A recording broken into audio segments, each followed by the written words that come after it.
Okay, let's get more into that success at the box office and the future of animated films in China. John Lent now joins us from Philadelphia. He is from the animation faculty of Communication University of China and the author of more than 70 books on animation and cartoons focused on Asia. John, thanks very much. Now, Ne Zha has been a beast at the box office, on track to be the third highest grossing film ever in China, to the surprise of basically everyone. Why is this film doing so well? I think the previous speakers gave some of the reasons. I think, first of all, the story is an old story, a story that has been made into animation before. It's a story that the people know.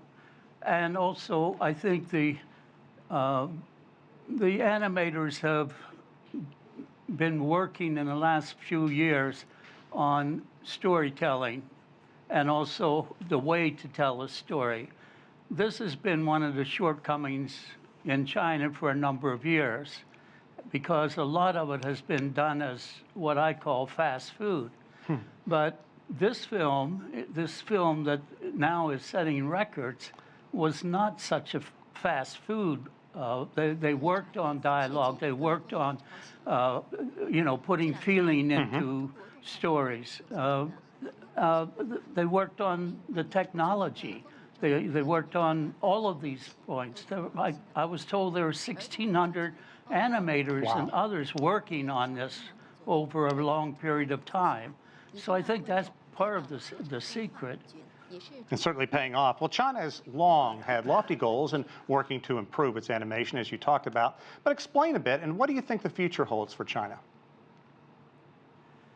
Well, they've had lofty goals, but I think when we talk about Chinese animation, we're always thinking about the 1990s or the Cultural Revolution period, but there was a period in China when animation was excellent. It was exquisite type of animation, good stories, good techniques, because one of the things that they had was time. It wasn't fast food. If it took a whole year to do 12 minutes of animation, so be it, because it was all controlled by the government and the government paid for all of it. But then once the market economy came into effect, then the studios had to make their own money. And this was a period where it was trying. The government put a lot of money into animation in the last, from about 2000 on. In the story that preceded... I think it's paying off now. In the story that preceded our discussion, the reporter said few pieces came out to people's expectations. You've written 70 books on animation. What do you think that lovers of animation will have to look forward to, both in terms of films and series moving forward? In China, looking forward? Yes. I think they will speed up and work much harder on marketing for an international audience. I think they will also try to get an audience besides the 20 to 29-year-old audience, which is now about 50% of their audience for animation. So I think that they'll be concentrating more on family values and universal themes. And I think they're starting to learn how to use those universal themes. I think you touched on one thing that is critical. Clearly, the technology is getting better, and 1,600 animators working on one film, you're going to have fantastic work. But you need a solid storyline, and you need to develop characters. That's the kind of thing that Ne Zha has done to lure people to theaters. Are we going to see a lot more of that?